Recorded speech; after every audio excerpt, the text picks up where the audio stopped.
네네네. 잠깐 끊겨서 다시 접속했습니다. 네네. 진행을 하면 될까요? 네네. 이제 해주시면 될 것 같습니다. 네, 알겠습니다.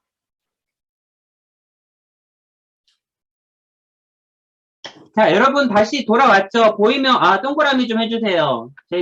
저 잘 보이나요? 리액션. 감사합니다. 우리 친구 너무 고마워요. 자, 이어서 가보도록 할게요. 자, 메타데이터는 데이터를에 대해서 소개하는, 데이터를 또 설명하는 데이터를 메타데이터라고요. 그럼 메타 유니버스는 뭐냐? 메타 유니버스는 여러 개의 유니버스, 이런 유니버스들이 모여서 있는 초월적인 리액션 유니버스라고 단다. 보면 되겠습니다. 그런 세상. 자, 그래서 우리 메타버스 하면 여러 가지의 유니버스들이 함께 모여있는 그런 것들을 얘기하게 되겠습니다. 우리 메타버스 처음에 분류할 때는 그게 벌써 2007년도에 분류가 됐어요. 그때 이렇게 두 가지를 가지고 분류를 했습니다. 이게 외적인 부분을 이제, 특성을 나타내냐, 아니면 나의 어떤 정체성을 나타내는 사적인 부분을 하냐, 이렇게 해서 이거 두 가지를 축을 나누고, 이게 현실에 기반한 증강이냐, 아니면 아예 완전히 또 다른 가상이냐에 따라서 이 세로축을 구분해서 이렇게 네 가지로 나눴어요. 그래서 여기 이 분류에 따르면 사실 여러분들이 잘 아는 당근마켓, 포켓몬고, 페이스북, 인스타그램 이것들이 모두 다 메타버스에 해당을 합니다. 그래서 크게 보면 우리가 어떤 위치 기반을 하거나 가상세계 이런 것들을 모두 다 메타버스라고 하는데, 그런데 최근에 이제 대두가 되고 있는 메타버스는 좁은 의미의 메타버스로 여기 왼쪽 상단에 있는 제페토나 로블록스로 구분되는 이런 부문들이에요. 그래서 현실과 유사하거나 완전히 다른 어떤 디지털 세상을 우리가 메타버스라고 얘기를 하고 있습니다. 그래서 지금 얘기하는 것들은, 지금 이제 이 강의에서 얘기하는 것들은 특히나 여기 있는 이 빨간색 테두리가 되어 있는 가상세계를 중점적으로 얘기를 할 텐데, 나중에는 이게 확장돼서 이런 검은, 이 다른 박스로도 간다라고 보면 되겠어요. 자, 우리 올해 삼성 SDS에서 메타버스에는 네 가지 요소가 필요해라고 이제 보고서를 쓴 게 있습니다. 크게 네 가지인데 첫 번째가 바로 아바타예요. 그래서 가장 크게 아바타로 사실 대변이 됩니다. 내 정체성을 표현하게 되죠. 두 번째로 이 아바타가 뭔가 움직이거나 상호작용할 공간이 필요하겠죠? 3차원 공간이 필요하고, 그 다음에 이 아바타를 가지고 다른 사람과 대화를 하고, 춤도 같이 추고, 다른 사람을 막 때리기도 하고, 이런 활동들이 들어가겠고, 이 네 번째가 사실은 제일 또 뭐 중요하다고 볼 수 있어요. 이 다른 상대방하고 어떤 거래를 해서 경제 시스템이 돌아갑니다. 그래서 여기서 아바타를 구매하거나 또는 다른 사람에게 뭐 돈을 받거나 팔거나 이런 식의 어떤 거래가 일어나게 되죠. 네 가지 요소가 있어요. 그리고 이런 네 가지 요소를 가진 메타버스가 저희 이 가상세계가 만들어진 계기가 크게 세 가지가 있습니다. 제일 많이 하고 있는 게 바로 게임 기반이죠. 로블록스나 마인크래프트처럼 우리 게임을 멀티플레이 게임을 하면서 그 안에 우리 개발사만 만든 게 별로 없으니까 이 맵 월드를 한번 너희들이 직접 만들어 가지고 게임을 해봐라고 해서 이 게임 기반에서 이렇게 흘러들어간 축이 있고요. 두 번째로 게임 요소가 아니라 그냥 우리끼리 만나서 얘기도 하고 같이 뭐 동영상도 보고 뭐 쇼핑도 하고 이런 식으로 있는 소셜 기반이 있습니다. 여기에 이제 뭐 제페토라던가 이프렌드라든가 이런 것들이 좀 들어가고요. 그 다음 생활 기반인데 여기는 우리 여기 이게 닌텐도의 링피트라고 광고에도 많이 보셨을 거예요. 동그란 이제 플라스틱 기구인데 얘가 이렇게 막 땡겨서 운동을 할 수 있습니다. 그러면 땡긴 걸 감지를 해가지고 게임을 할 수 있어요. 그래서 내가 이걸 꽉 잡고 계속 있으면은 캐릭터를 때리거나 에너지를 이제 깎을 수 있어요. 그런 식으로 게임을 하게 되는 생활 기반의 어떤 유형이 나오게 돼요. 그래서 대표적으로 메타버스 있는데 제일 유명한 게 사실 제페토입니다. 자, 여러분 잠깐 우리 나 제페토 한번 설치해봤다. 나 제페토 한번 해봤다. 잠깐만 손 한번 들어봅시다. 카메라로 보이는데 자, 몇 명이나 돼요? 오, 한 한 명인가요? 2명이요. 네. 아, 네네네. 아직 여러분들 이러면 안 되지. 좀 더 많이. 아, 근데 제페토는 없을 수도 있는데, 자, 로블록스, 마인크래프트는 해봤다. 손 한번 들어볼게요. 로블록스나 마인크래프트, 네네네. 지금 조금, 네, 더 들었네요. 고마워요. 자, 지금 우리 메타버스가 이렇게 막 우리 사회적으로 이슈가 된 이유 중에 가장 큰 플랫폼이 바로 제페토입니다. 왜냐면 얘가 네이버의 자회사에서 만들었어요. 거기다가 전 세계 이용자 수가 2억 명을 넘었습니다. 2억 명. 그 중에 우리나라, 그러니까 국내 이용자 수는 2천만 명 정도밖에 안 돼요. 2천만 명도 안 될 거야. 근데 해외 사용자가 90% 이상을 차지하고 있습니다. 이렇게 인원이 늘어나다 보니까 사람들이 야, 이제 제페토 2억 명? 오, 거기서 뭘 해도 되겠다. 이렇게 지금 가는 거예요. 카카오톡도 출시하고 나서 몇 개월 만에 사용자가 확 늘어나면서 거기는 아마 1억 명을 찍었죠. 그렇게 찍으면서 이제 카카오톡 뭐가 될 거야라고 이제 사람들이 주목하기 시작한 것처럼 2억 명 돌파하면서 이제 시작이 됐어요. 그래서 제페토가 제일 유명하고 그 다음에 국내에서 조금 유명한 게 이프랜드라는 게 있습니다. 우리 예전에 싸이월드로 유명했던 이 SK텔레콤에서 거기에서 이제 만들었어요. 그래서 아직 출시된 지는 두 달 정도밖에 안 돼서 사용자 수는 없는데 이제 대량 사용자 한 130명 정도가 동시에 한 방에 모일 수 있어요. 그래서 이런 것들을 차별화해가지고 지금 좀 투자를 많이 하고 있는 것 같습니다. 해외에서는 포트나이트나 로블록스가 있는데 포트나이트가 3억 5천만 명, 로블록스가 1억 6천만 명 뭐 이런 식으로 많이 있어요. 그다음에 마인크래프트, 샌드박스 뭐 이런 것들이 쭉 있고 또 도깨비라고 요즘 많이 봤을 거예요. 이제 내년에 출시될 게임인데 그냥 트레일러 영상 하나 만들었다고 주가가 확 뛴 기업이 있습니다. 그래서 올해에 최대 화제작이 돼버렸어요. 공개만 했는데. 그런 또 것도 이제 메타버스 기준으로 해서 많이 만들어지고 있다라고 보면 되겠습니다.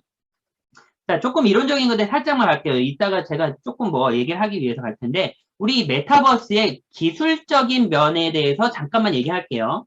기술적인 면도 중요하니까. 사실 메타버스는 기술만 가지고 되는 건 아니지만, 기술이 바탕이 돼야만 메타버스가 구현이 될 수 있습니다.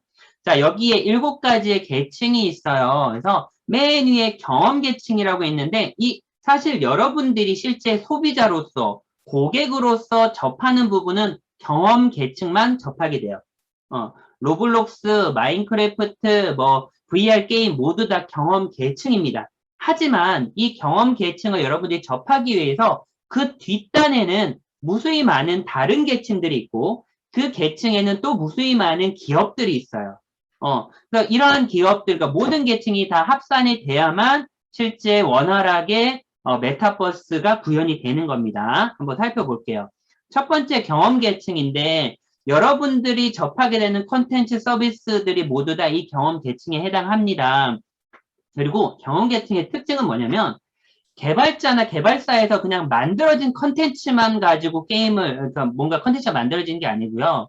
여기서는 여러분들끼리 서로 소통하고 뭐 놀고 하는 것들이 새로운 컨텐츠가 되는 거예요. 예를 들면 여러분 유튜버 중에 제일 유명한 게임 유튜버들 뭐 이런 사람들이 만든 것들 개발사에서 만들어진 게 아니라 유튜버가 자기들끼리 게임을 하면서 새로운 컨텐츠가 만들어지는 거예요. 이러한 것들이 특징으로 갖고 있고요. 유명한 거 제페토, 뭐 비트세이버, 클로바, 줌 이런 것들. 이 줌도 따지고 보면 메타버스 중에 하나입니다. 이렇게 있고 그 다음 발견 계층이라고 있는데요. 여기는 여러분들을 이 게임이라던가 VR로 끌어들이는 홍보하거나 마케팅하는 계층입니다. 그래서 뭐 광고나 인플루언서나 평점이나 컨텐츠 스토어 같은 것들이 이제 해당이 돼요. 그래서 따지면 우리 게임을 많이 즐기는 스팀이라던가 동영상 보는 유튜브, 앱을 설치하는 앱스토어, 뭐 포트나이트 이런 것들이 발견 계층에 해당을 합니다. 그 다음 이런 컨텐츠들은 개발사만 만드는 게 아니라고 했죠. 여러분들도 직접 이 게임 맵을 만들거나 직접 상품을 만들거나 아바타를 만들거나 해서 다른 사람한테 주거나 판매할 수가 있어요. 이러한 우리 역할을 하는 사람들을 크리에이터라고 하고요. 이 사람들이 쉽게 무언가를 판매하거나 만들어낼 수 있게 하는 게 크리에이터, 경제입니다. 그래서 뭐 유니티나 언리얼 같은 곳에서 쉽게 우리가 게임을 만들 수 있게 하는 그런 툴을 제공을 하거나 또는 우리가 만든 것들을 실제 판매할 수 있는 상점이나 스토어 같은 것들 이런 것들이 바로 크리에이터 경제라고 얘기를 합니다. 그 다음 우리 만들어진 것들은 다 3차원의 공간에 있게 돼요. 공간을 이제 만들어야 되는데 이 3차원 공간을 만드는 방식도 여러 가지가 있어요. 첫 번째로 정말 아무것도 없는 곳에 허허벌판에다가 내가 하나씩 디자인을 할 수도 있어요. 뭐 예를 들면 언리얼 같은 이 툴은 정말 아무것도 없는 바둑판에다가 벽을 쌓고 이 가구를 배치하고 해서 만듭니다. 그런 방법도 있고, 아니면 3D 스캐닝 기술도 있는데, 이거는 360도 카메라라던가, 여러분들 일반 휴대폰 카메라도 가능한데, 이 공간에 그냥 이렇게 사진을 쭉 찍어 놓으면, 그 사진을 가지고 3차원의 모델이나 또는 3차원 공간 인테리어를 다 만들어 버려요. 요런 것도 있고, 아니면 위치 기반이 있습니다. GPS라고 하는 위치 센서를 이용해가지고, 그 안에다가 위치 정보를 받아서 그 위에다가 뭔가를 쌓을 수도 있어요. 그래서 공간 컴퓨팅하는 업체들도 필요하다. 그 다음에 이제 우리 개별적인 탈중앙화라고 되어 있는데요. 이제 분산 기술을 제공하는 업체들이 있어요. 우리 이 메타버스와 함께 가장 이제 대두되는 게 바로 내 개인 자산, 나의 자산의 어떤 주권 확보가 있는데요. 그래서 우리 한 군데에서 중앙집권으로 뭔가 데이터를 처리하는 게 아니라 개별적으로 사람들이 데이터를 처리할 수 있도록 하는 서비스들이 있습니다. 뭐 여러분들 이제 와닿는 거는 여기 금융결제원에서 이번에 마이인포라고 하는 앱을 하나 만들었는데 이 앱은 시중에 있는 모든 우리 공인인증서 뭐 이런 거 있었잖아요. 그거를 이렇게 중앙에서 공인인증서를 받는 게 아니라 내가 내 신원을 나만의 토큰으로 이제 만들어서 증명을 하는 서비스가 있어요. 이런 식으로 모든 것들이 탈중앙화가 된다라고 보면 되겠습니다. 자, 그 다음에 휴먼 인터페이스 계층이 있는데 이제는 우리가 게임을 할 때 마우스하고 키보드만 가지고 게임하지 않아요. VR 기기로도 하고요. 화면 터치로도 하고 동작을 인식해서 게임을 하기도 하고 AR 글래스 같은 거를 이제 글래스를 끼고 게임을 하기도 합니다.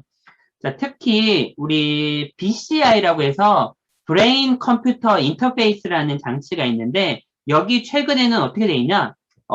이 뇌에다 뭐 구멍을 뚫는 건 아니고요. 이렇게 밴드만 이렇게 해요. 뇌에다가 밴드만 한 다음에 내가 글자를 생각해, 알파벳을. 그래서 그걸로 타자를 치는 거예요. 근데 그게 최근에 어디까지 왔냐? 분당 90타까지 왔습니다. 그러면 1초에 하나가 넘어요. 그래서 여기는 뭐냐, 뇌로 내가 A, B, C 이렇게 생각하면 이게 컴퓨터가 자동으로 뇌파를 분석해서 타자를 칩니다. 이 정도 수준까지 왔어요. 인터페이스, 이걸 휴먼 인터페이스라고 합니다. 자, 마지막으로 인프라 계층인데 여기는 뭐 따지면은 이게 급성장하는 건 아니고 우리가 메타버스를 구현하기 위한 장치들, 그러면 그 장치에는 우리 5G나 6G 정도의 네트워크가 필요해요. 그래야 정말 몰입감 있게 고해상도의 어떤 영상을 처리할 수 있기 때문이죠. 그 다음에 반도체도 엄청 높은 수준의 반도체도 필요하고요. 배터리도 필요하고, 여러 가지를 상황을 인식하는 센서도 필요합니다. 근데 이런 것들은 하루아침에 이렇게 가파르게 상승되는 건 아니에요. 많은 투자와 어떤 설비들이 들어가게 되죠. 또 이거를 우리가 기반산업, 인프라라고 부르고 있습니다. 자, 그러면 여기까지 우리가 7개 계층을 얘기했는데 이게 무슨 얘기를 하려고 했냐? 이걸 얘기하려고 했어요. 우리가 알고 있는 경험 계층의 포트나이트, 제페토가 아니라 다른 계층의 이런 기업들이 어마어마하게 숨어 있습니다. 그래서 메타버스라고 하면 딱 그것만 아니라 예를 들면 반도체를 제조하는 곳도 메타버스와 연계가 돼가지고 이 그래픽을 더 빨리 처리할 수 있는 GPU의 성능을 더 올린다거나 이런 식으로 방향성이 들어가게 되는 거죠. 모든 기업들이 지금 이렇게 소속이 되어 가고 있다라고 보면 되겠습니다. 자, 분야별로 메타버스 적용 사례를 잠깐 살펴볼 건데요. 그리고 나서 저희가 메타버스가 어떻게 돈이 되는지 따로 한번 살펴보도록 할게요. 일단 게임 시장인데 게임은 뭐 말할 게 없죠. 메타버스 하면 게임부터 생각이 나니까. 자, 이 그림은 뭐냐면 1970년부터 2020년까지 게임 산업이 어떻게 커 나가는지를 보여주고 있어요. 그래서 지금 여기서부터 이렇게 계속해서 커 나가고 있고요. 특히 지금은 제일 큰 게 모바일 시장입니다. 빨간색이 모바일 시장인데, 모바일 게임 시장.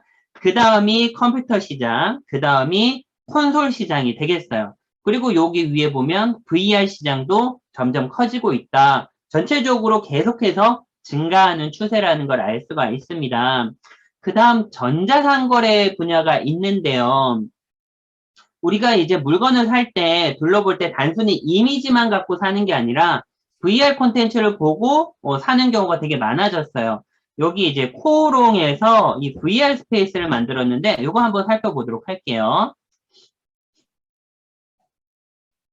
자, 이 쇼핑몰 같은 경우에는 어떻게 되냐? 이 안에 우리 모델이 8개 정도의 이제 테마를 갖고 있어요. 그래서 이 안에 클릭을 해보면 이렇게 모델을 내가 VR로 이렇게 볼 수가 있고요. 모델이 움직이죠? 그 다음에 모델이 이렇게 클릭을 하면 여기에 있는 상품이 뭔지 나오게 되고 얘를 클릭하면 쇼핑몰로 이동해서 상세 페이지에서 구매를 할 수가 있습니다. 이런 식으로 우리 사용자가 내 마음대로 이렇게 둘러보고 여기에도 이제 한번 갔다가 이렇게 움직이는 영상들을 보고 구매를 할 수가 있게 되는 거예요. 자, 이런 것도 있고 아키스케치라고 하는 툴은 뭐냐면 얘는 이 상품 판매자를 위한 사이트입니다. 어떻게 되어 있냐면 이렇게 3D 모델링을 해가지고 이 이미지를 모델로 만들어 놓으면 얘를 3D 모델링 하나를 만들면 도면, 우리 인테리어 도면에다가 얘를 집어넣을 수도 있고요. 파노라마 3D로 만들어주고, 렌더링도 해주고, 뭐, AR로도 만들어주는 거예요.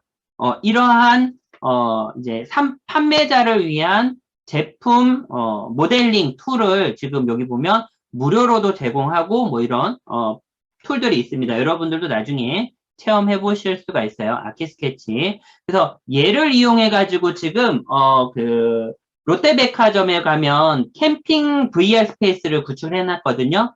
그래서 여기에서 그거를 만들어서 또 진행을 하고 있습니다. 자, 그 다음 협업이나 원격 근무 분야인데 우리 유명한 업체로는 우리 부동산 중개 업체 중에 직방이라고 있거든요. 이 직방이라는 곳에는 지금 직원이 한 300명 정도 되는데 아예 사무실이 없습니다. 100% 원격 근무예요. 그래서 아예 지금은 사람을 뽑을 때도 원격 근무로만 다 뽑아요. 근데 지금은 걔네들이 이제 자기 자체 VR 존을 만들었는데 이 게더타운은 직방이 처음에, 그러니까 올해 초에 얘를 가지고 진행을 했습니다. 이제 사무실을 구축을 했어요. 얘는 어떻게 되냐? 줌이랑 똑같은데, 이 2D 캐릭터들이 이 안에서 게임 속에서 막 움직여요. 움직여 다니다가, 다른 캐릭터를 만나면 이렇게 만나서 영상이 시작되는 거예요. 쭉쭉쭉 가서 캐릭터를 만들어. 그래서 실제로 그 회사에 가면 여기 내 자리가 따로 있어요. 내 책상이 있어서 그 책상에 가가지고 내가 근무를 하기 시작하는 거예요. 부장님한테 뭔가 결제 맡을 게 있다. 캐릭터 움직여서 부장님 방에 똑똑똑 해가지고 가가지고 결제 맡고 이렇게 하는 시스템입니다. 근데 이거 보기만 해도 재밌잖아요. 우리 줌처럼 그냥 처음부터 영상 무조건 나와서 처리되는 게 아니죠. 내가 만나고 싶은 사람한테 가서 만나고 이렇게 해서 훨씬 더 재미있게 진행을 하게 되는 게더타운이 있고요. 자, 스페이셜이라고 있는데 이 스페이셜도 비슷해요. 무료 서비스인데 얘는 방금처럼 되어 있는 거를 이제 2D가 아니라 3D로 이렇게 마치 이 영혼처럼 떠다녀요. 그래서 3차원의 공간에 떠다니면서 다른 사람이랑 얘기를 할 수가 있어요. 근데 여기 있는 요 캐릭터 이런 것들도 그냥 웹캠으로 여러분들 웹캠 갖고 있으면 웹캠으로 그냥 한번 한 10초 정도 인식을 하잖아요. 그러면 바로 이 캐릭터가 생성이 됩니다. 여러분 얼굴을 기반으로 바로 인공지능으로 만들어져요. 그래서 이렇게 서로 대화를 하거나 문서를 주고받을 수도 있습니다. 근데 이것도 기본적인 거는 줌처럼 무료예요. 이런 식으로 이제 들어가고 있어요. 그 다음 이제 부동산, 가상 부동산 분야인데요. 예를 들면 여기 이제 메타포트 아까 전에 360도 카메라를 가지고 이렇게 쭉 가면은 이게 스캐닝이 돼가지고 자동으로 만들어진다고 돼 있죠. 그래서 대표적으로 국립중앙박물관 같은 경우에도 이런 식으로 이제 구현이 돼 있어요. 그래서 여기 쭉 들어가면 이 안에 얘네들은 다 이제 스캐닝을 한 거죠. 그래서 초기 화면이 이렇게 3D 모델로 구현을 해주고 안에 들어가면 있는 컨텐츠들을 내가 다 이렇게 볼 수가 있습니다. 자, 그러니까 큰 박물관뿐만 아니라 작은 박물관에서도 다 이 사업을 진행을 하고 있어요. 그래서 요거 구축하는데도 한 1억, 2억 뭐 정도의 예산이 이제 나오고 있는데 점차 지금 사업권을 따내서 다 하고 있습니다. 얘도 이제 메타포트라고 하는 플랫폼 안에서 아주 쉽게 진행이 돼요. 자, 여기 어스2라고 있는데요. 얘는 구글 어스 기반의 어떤 지금 지구와 똑같은 땅을 가지고 우리가 10제곱미터 기반으로 이제 사거나 판매를 하고 있어요. 그리고 내가 산 곳에는 내가 원하는 국기를 꽂을 수가 있어가지고 나라끼리 서로 좀 경쟁을 시키는 그런 서비스도 가지고 있습니다. 요거는 이따가 다시 한번 더 설명을 드리도록 하고요. 관광 여행 분야에 있는데 우리 서울시에서는 지금 버추얼 플레이그라운드라고 하는 이 앱도 만들고 이 사이트도 만들어 놨어요. 그래서 해외에서 우리나라에 방문하는 어떤 뭐 중요 인사나 어떤 비즈니스 하시는 분들이 이 3D 모델링 요 안에 들어가서 가상의 이제 공간에서 화상 미팅을 할 수도 있고요. 그 다음에 여기서 어떠한 정보가 있는지, 교통이라든가 이런 것들을 이제 안내받을 수 있는 웹사이트를 하나 만들어 놨고요. 자, 있죠. 여기 이런 곳에. 그래서 이 컨퍼런스 안에 들어가서 뭐 이제 서로 뭐 대화를 할 수 있게 지금 되어 있어요. 자, 그리고 또,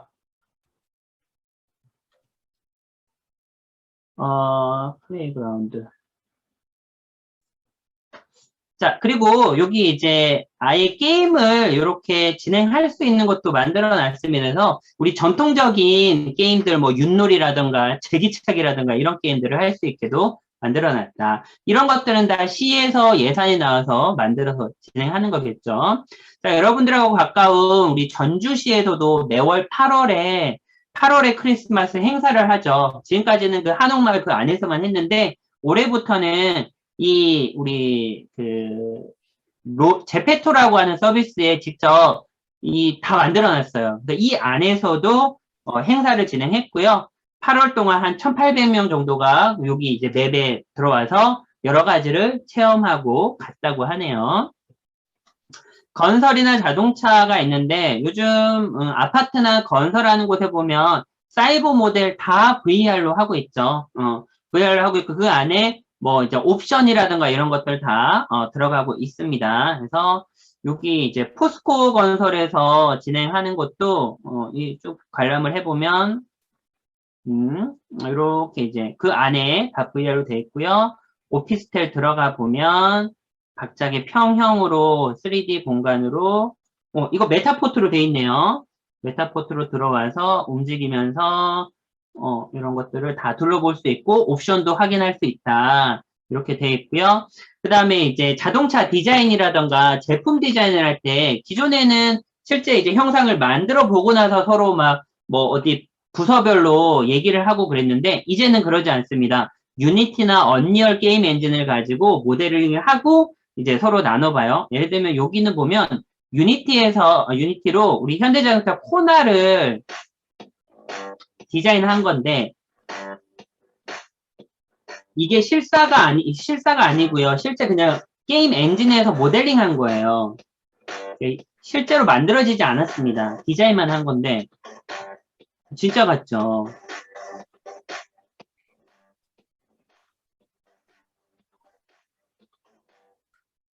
자, 이걸 가지고 이제 이제 그 제조하는 분들이나 디자인 하시는 분들이 서로 얘기를 이제 나눌 수 있는 거죠. 품평회라든가 이런 수정을 진행하게 된다라고 보시면 되겠고요.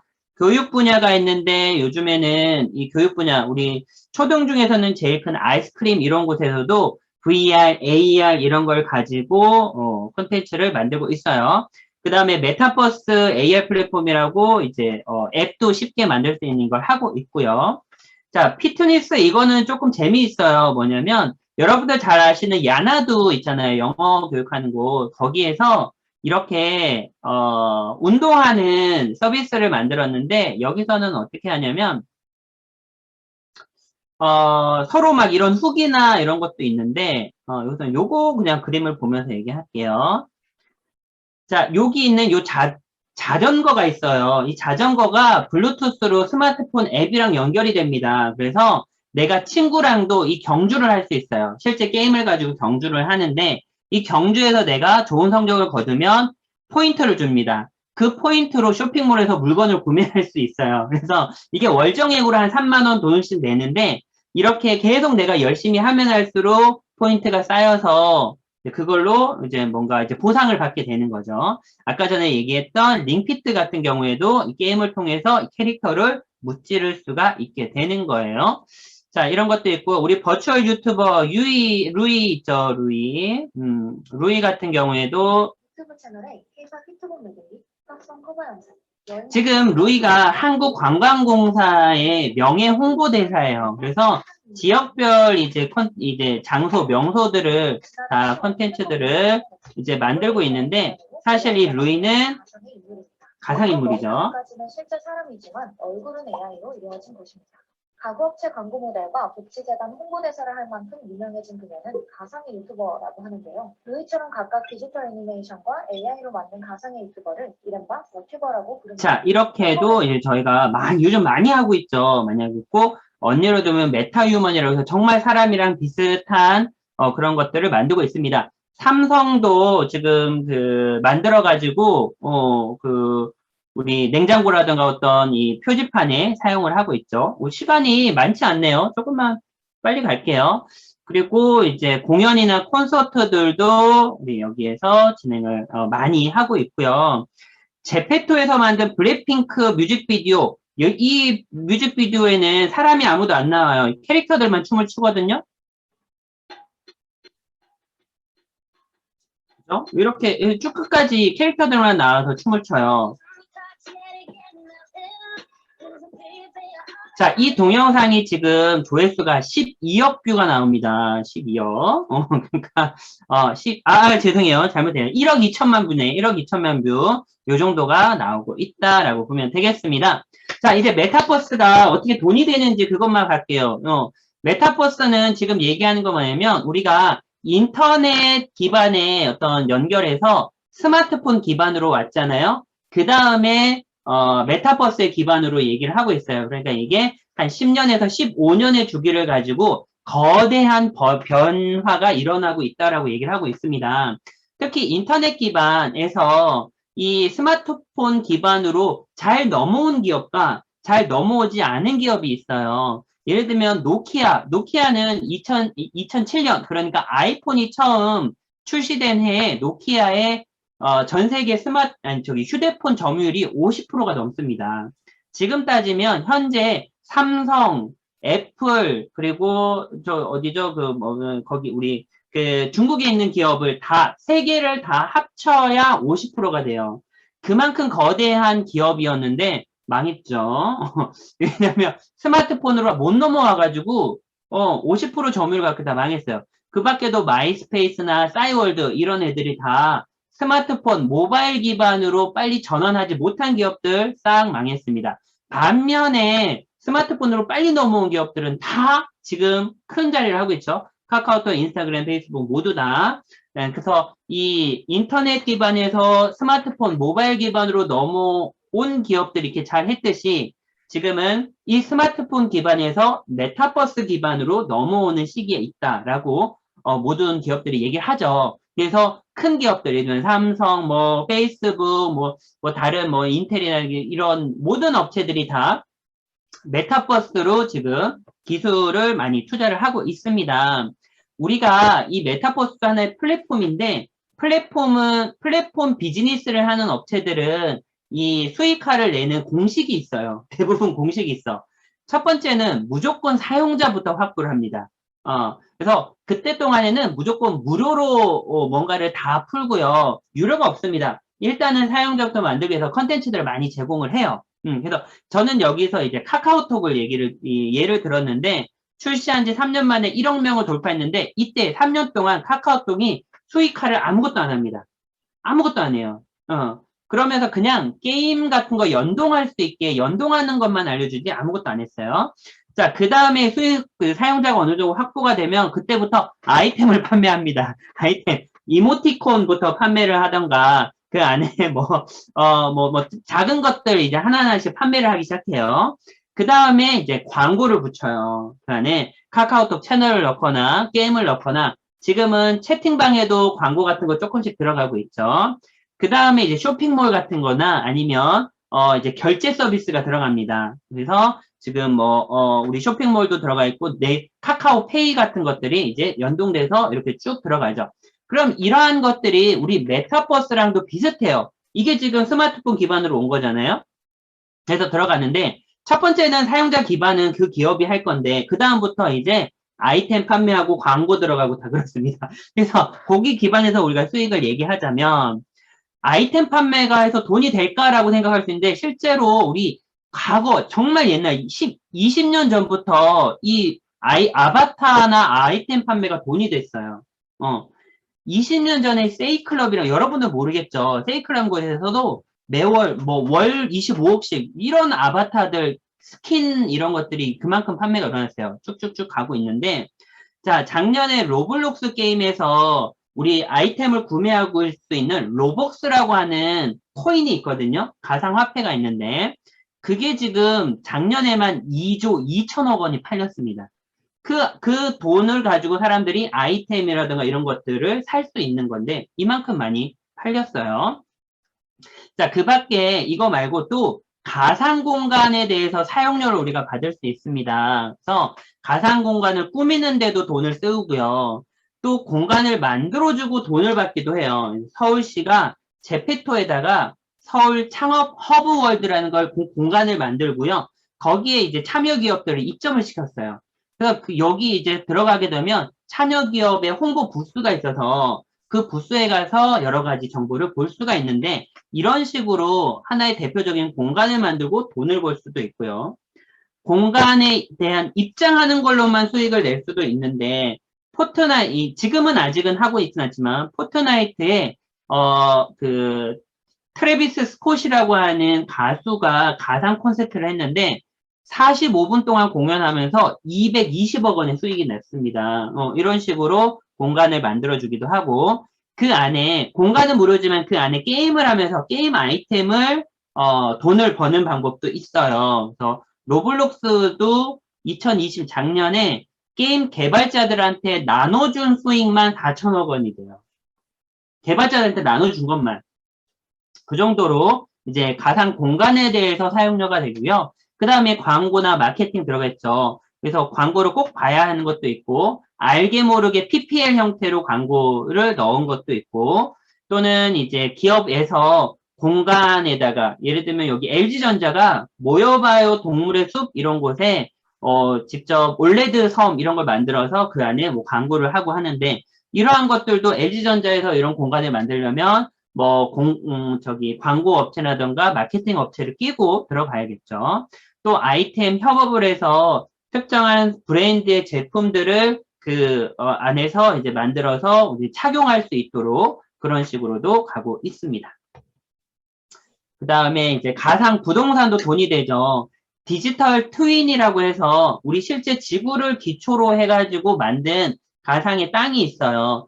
그 대표적인 게 어스2라고 하는데요. 아까 소개했죠. 10제곱미터 단위로 가상의 땅을 팔 수가 있어요. 이게 출시된 지 지금 뭐지? 작년 11월에 출시했으니까 한 10개월 정도밖에 안 됐죠.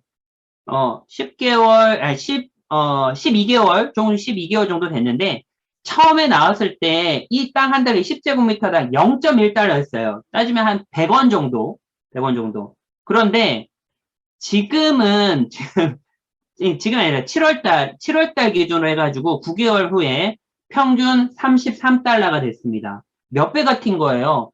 300배가 넘게 튄 거예요.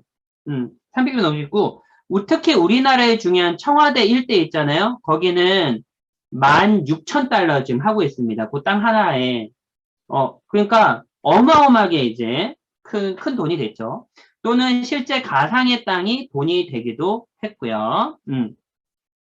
자, 그 다음에 NFT 거래라고 해서 우리 특히 미술품 아트 갤러리에서 이것들을 하고 있는데 이 NFT는 대체불가 토큰이라고 해서 이런 그림이라던가 또는 어떤 디지털 파일에다가 그걸 토큰화해가지고 이 사람이 소유권을 갖고 있다는 걸 증명해주는 일종의 디지털 진품증명서인데 제일 많이 제일 높은 가격이 된 게 이 사람, 이 비플이라고 하는 사람의 이 첫 5천이라고 하는 이 작품이거든요. 요게 지금 우리 돈 750억 원에 판매가 됐습니다. 그냥 이미지 파일인데 간송미술관에서 훈민정음 해례본을 한정판으로 각각 1억 원에 100개를 판매하는 것도 지금 뉴스에 많이 소개가 됐죠. 쭉 갈게요. 이제 좀 빨리 결론을 내겠습니다. 자, 그럼 메타버스를 우리가 지금 하는데 어떻게 해야 되냐? 사실 이 메타버스 제가 기술적인 것과 실제 돈이 되는 것들, 현재 사례들을 소개시켜 줬는데, 메타버스는 사실 정말 기술만 있는 건 아니에요. 예를 들면, 우리가 인터넷 기반으로 뭔가 이루어지다가, 2010년경이에요. 그러니까 지금부터 한 12년 전, 15년 전에 스마트폰으로 이렇게 넘어오면서 스마트폰 기반의 다양한 비즈니스들이 생성이 됐잖아요. 그런데 이 스마트폰 이렇게 넘어오는 흐름, 큰 방향성은 우리가 알지만 그 안에서 일어나는 어떤 세부적인 과정들은 아직 불확실합니다. 그래서 중요한 거는 그때 당시에도 우리 인문학에 대한 어떤 그 관심이 고조됐다가 금방 죽었는데 지금 또 인문학에 대한 관심이 또 고조되고 있어요. 왜냐하면 메타버스 자체가 사람과 사람을 연결하는 방식이 변화하는 거거든요. 그러면 연결하는 방식은 이제 기술적으로 되어 있지만 중요한 건 사람과 사람이 만나는 게 콘텐츠가 되는 겁니다. 그래서 그 사람에 대해서 공부하는 게 지금 많이 필요하다라는 걸 보고 있고요. 두 번째로는 일단 여러분들이 일단은 시작을 해야 돼요. 일단은 메타버스에 대해서 그 안에 들어가야 됩니다.